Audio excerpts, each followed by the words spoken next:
Hallelujah, hallelujah, hallelujah. यीशु के शिष्य बनने की कीमत। जब वे मार्ग में थे और जा रहे थे, तब किसी ने यीशु से कहा, जहाँ जहाँ आप जाएंगे मैं आपके पीछे हो लूँगा। यीशु ने उनसे कहा, लोमड़ियों के माद और आकाश के पक्षियों के बसेरे होते हैं, पर मनुष्य के पुत्र को सिर रखने की भी जगह नहीं है। यीशु ने दूसरे से कहा, मेरे पीछे हो ले। उसने कहा, हे प्रभु, मुझे पहले जाने दीजिए कि मैं अपने मृत पिता को गाड़ दूं। यीशु ने उनसे कहा, मरे हुए को अपने मुर्दे गाड़ने दो, पर तू जा और परमेश्वर के राज्य की कथा सुना। एक और मनुष्य ने कहा, हे प्रभु, मैं आपके पीछे हो लूँगा, पर पहले मुझे जाने दीजिए कि मैं अपने घर के लोगों से विदा हो आऊं। यीशु ने उससे कहा, जो कोई अपना हाथ हल पर रख कर पीछे देखता है, वह परमेश्वर के राज्य के योग्य नहीं है। तो हे हमारे भाइयों और बहनों, हम इस संसार में आए हैं और इस संसार के होकर रह गए हैं। हर प्रकार की अभिलाषाएं हमें दबा रखी है और हम सब जानते हैं कि यहाँ हमारा कुछ नहीं है। फिर भी उसी संसार में और उन्हीं लोगों के बीच में और इनका उनका देखा देखी और ये दुनिया के जितने भी ताम झाम हैं, इन सब के चक्करों में हम भी आ गए हैं और हमें भी वही रीति में चलने की पहले से जो आदत हो गई है, तो उस आदतों में रहते हुए और हम परमेश्वर की याचना प्रार्थना करते रहते हैं। और जैसे संसार कर रहा है वैसे हम भी करते रहते हैं। और हम प्रभु की कृपा, तो अगर हम पूजा पाठ नहीं करते हैं तो भी वे कहते हैं कि आभार न मानने वाले पर भी मैं कृपालु हूँ। हम कुछ भी पूजा पाठ नहीं किए थे तो भी माँ के पेट में प्रभु ने हमें सुरक्षित रखा। प्रभु धर्मियों के लिए ही बारिश नहीं बल्कि पापियों के लिए भी बारिश करते हैं। हमारे लिए ही अन्न नहीं उपजाते, जो बहुत पाप करते हैं उनके लिए भी बाप बाप होता है। और बाप का बेटा कोई कितना भी नालायक हो जाए तो कभी नहीं चाहता कि वह मर जाए, बल्कि उसकी आत्मा शोकित और दुखित रहती है। लेकिन वो उसका हानि नहीं चाहता। तो सर्वोपरि सर्वशक्तिमान परमेश्वर हैं, हमारे पिता हैं और वह सबका भला चाहते हैं। इसीलिए तो उन्होंने कहा है कि आभार न मानने वाले पर भी मैं कृपालु हूँ, उनके ऊपर भी मैं दया करते रहता हूँ। परमेश्वर की दया ही है, परमेश्वर का प्रेम ही है कि देखिए इस धरती से जल निकल रहा है, जिसको हम नहीं जानते वो कहाँ से आया और कहाँ से जाता है, क्या होता है, लेकिन हमें जल जो है पीने को मिल जाता है और हम जिंदा रहते हैं। आसमान से बारिश कहाँ से आती है हम इतना दिमाग रखने के बावजूद भी नहीं जान पाते हैं कि वो चमत्कार होता है कि पृथ्वी पर इतनी बारिश और बादलों में बिजलियों का जो गर्जना होता है, उससे हम परमेश्वर की शक्ति और परमेश्वर के प्रेम और परमेश्वर को जान पाते हैं। ये हवाएं जो चलती हैं, इनसे हम परमेश्वर को जान पाते हैं। दिन और रात जो होती है, इनसे हम परमेश्वर को जान पाते हैं। नहीं तो इतने बड़े बड़े चमत्कार हमारे सामने परमेश्वर ने करके रखा है कि एक बारिश की तुलना अपने मन में करने लगिए तो यह संभव काम नहीं है। ये ऋतुओं का बदलना असंभव काम नहीं है। 9 महीना माँ के पेट में बच्चा बिना खाए पिए जिंदा रहना, यह संभव नहीं है। ये सब परमेश्वर का काम है और परमेश्वर के हम संतान हैं। और इस जग से सबसे, चाहे पापी हो चाहे धर्मी हो, सबसे परमेश्वर प्रेम करते हैं। लेकिन एक समय आएगा, परमेश्वर बताए हैं कि एक समय आएगा, उस समय परमेश्वर दया नहीं करेंगे, जब पृथ्वी का अंत होगा। इसीलिए तो प्रभु ने कहा था कि मैं अपना सूप लेके आऊंगा और भूसी और धान को अलग अलग कर दूंगा। न्याय के समय में प्रभु यीशु मसीह पृथ्वी पर बादलों के रास्ते से घोड़े पर सवार होकर, बाइबल कहती है, आएंगे और पूरे आकाश में स्वर्गदूतों के साथ वह महिमावंत परमेश्वर उतरेंगे।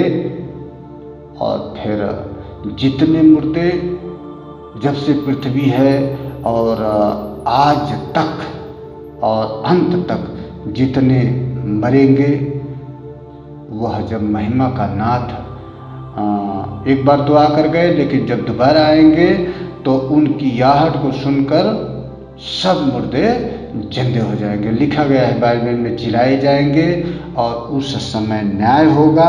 और परमेश्वर ने बताया है, मैं अपना सूप अपने हाथ में लेकर आऊंगा और भूसी को और धान को अलग अलग करूंगा। धान को तो मैं अपने खत्तों में डालूंगा, लेकिन भूसी को कहाँ? आग में डालने की बात होती है। ये धान और भूसी हम ही हैं।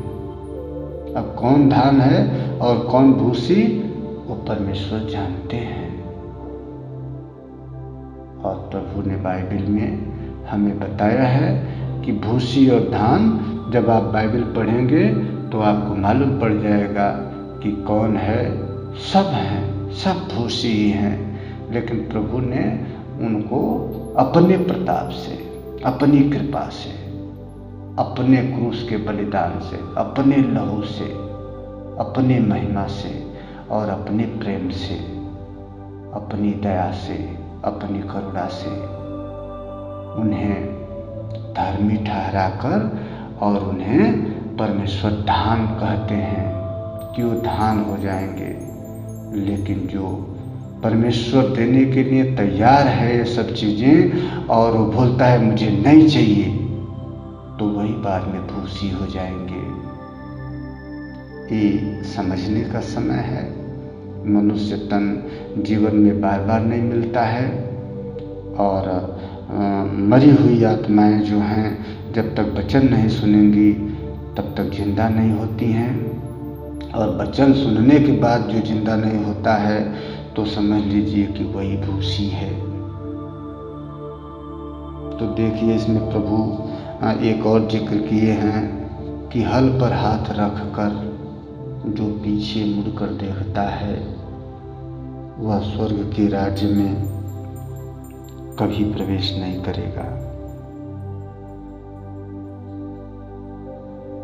अगर आप परमेश्वर के वचन सुने, परमेश्वर की महिमा सुने, जान गए परमेश्वर को और परमेश्वर के वचनों को भी जान गए, सत्य जीवन क्या है उसको भी जान गए, और कैसे रहना करना उचित है और अनुचित है ये भी जान गए। और एक बार आपका हृदय अपने परमेश्वर के लिए जागा और आप परमेश्वर के चरणों में भी गिर गए और फिर से वापस भागकर उसी संसार में कूद गए जिसमें आप रहते थे, और फिर वहाँ से दौड़े दौड़े आकर और फिर परमेश्वर भी आप कर लेते हैं। तो ऐसे लोगों को परमेश्वर बता रहे हैं कि हल पर हाथ रखकर पीछे मुड़कर जो देखेगा वह परमेश्वर के राज्य में प्रवेश नहीं करेगा। परमेश्वर बता रहे हैं कि अगर समझ गए तो हमेशा के लिए समझ लो, एक और हो जाओ भूसी की खत्ता। और वो अपने पर डिपेक्ट कर दिया है परमेश्वर।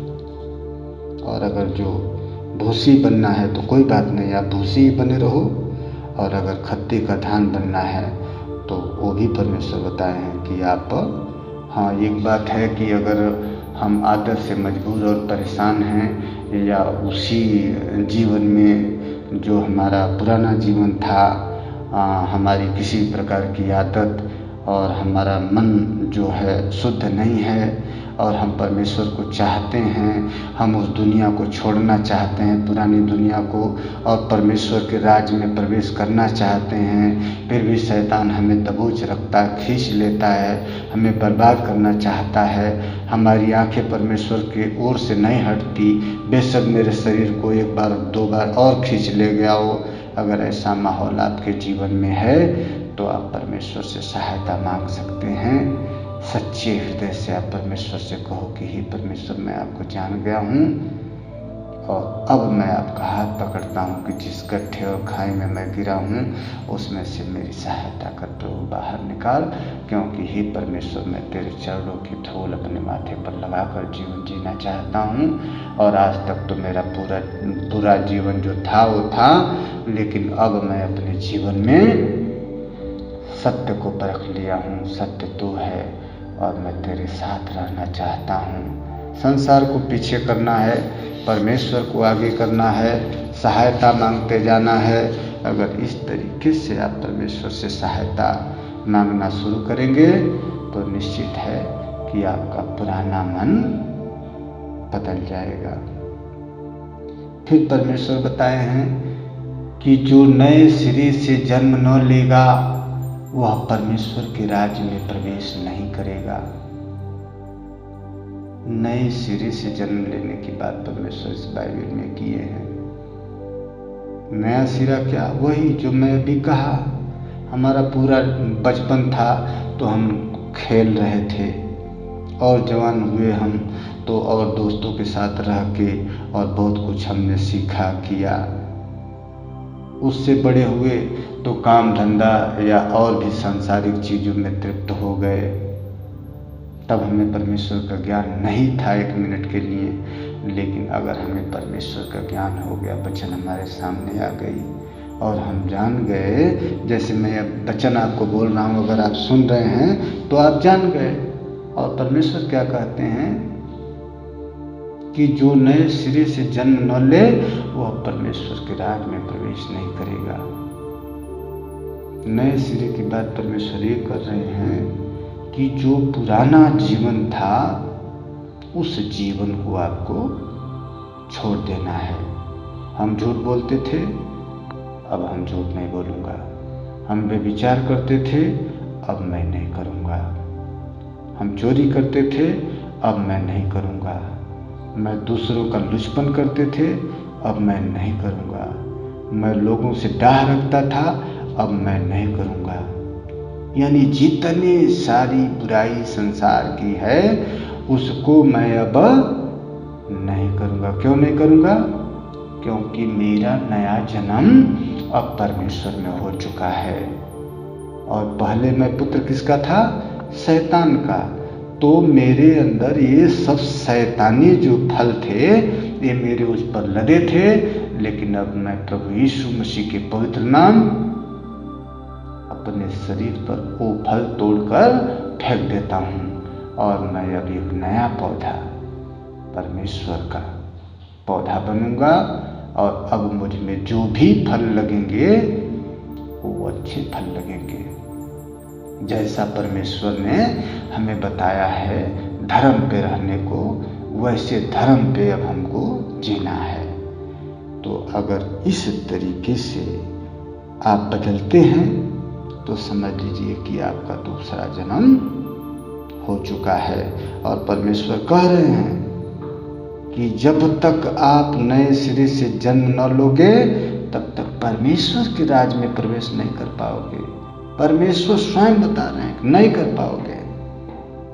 तो आप परमेश्वर के राज्य को अगर नहीं चाहते हैं तो कोई जबरदस्ती नहीं है। अगर आप वैसा ही जीना है जैसा जी रहे थे तो कोई जबरदस्ती नहीं है। लेकिन आप अगर परमेश्वर को चाहते हैं तो आपको बदलना पड़ेगा, और थोड़ा नहीं पूरी रीति से बदलना पड़ेगा। पुराने कपड़े आपको फेंक देना है, अभी आपने दूसरा पहन लिया जिसमें दाग नहीं होना चाहिए, और फिर आप परमेश्वर को भली भाग जान जाएंगे, क्योंकि जो जानते हैं वो जानते हैं, और जो नहीं जानते हैं, जो जानते हैं अगर वो कहते हैं तो उसको मानते भी नहीं हैं, क्योंकि वो तो जानते ही नहीं हैं। लेकिन आप भी जान जाएंगे कि सच में परमेश्वर कैसे हैं, कितने अच्छे हैं, कितने प्यारे परमेश्वर हैं, कैसी उनकी करुणा है, कैसी उनकी दया है, कैसी उनकी महिमा है। वो अपने संग कैसे रहते हैं। आपके हृदय में उनसे बातें भी होती रहेगी। आप कभी अपने आप को अकेला नहीं महसूस करेंगे। जब भी आँख बंद करेंगे वह पिता आपके सिर पर हाथ रखे हमेशा कहता रहेगा कि चिंता न कर, कोई नहीं तो मैं तेरे संग हूँ। तो हे मेरे भाइयों, ये वचन था यीशु के शिष्य बनने की कीमत। आपको यीशु का अगर शिष्य बनना है तो आपको कीमत में हाथी, घोड़ा या बहुत बड़ा कुछ चढ़ावा या किसी भी प्रकार का आपका खर्चा या किसी भी प्रकार का आपको तकलीफ, ऐसा परमेश्वर नहीं दे रहे हैं। आपसे कीमत मांग रहे हैं, और कीमत में क्या मांग रहे हैं कि तुम अपने पुराने जीवन को बदल दो और नए जीवन में प्रवेश करो। और नए जीवन में आप कब प्रवेश कर पाओगे? वचन सुनेंगे, बाइबल पढ़ेंगे, तभी आपको नए जीवन के विषय में पता चल पाएगा कि नया जीवन है क्या।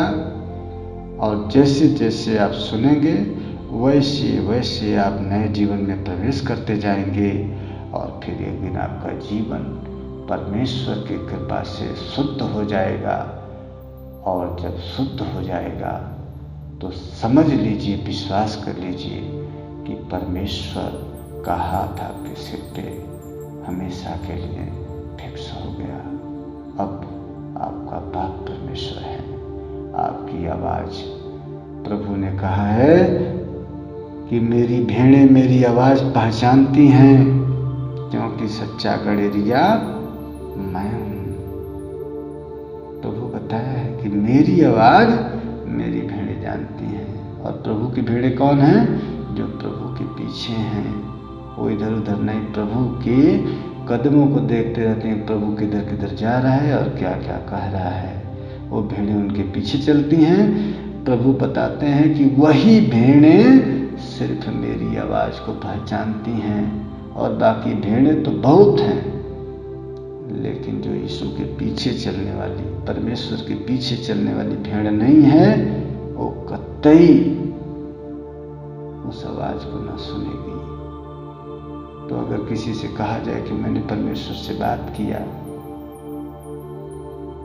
तो वो सामने वाला क्या बोलेगा? हंसेगा। लेकिन नहीं, सत्य में आप समाओगे तो सत्य को जानोगे। आमीन। जय यीशु।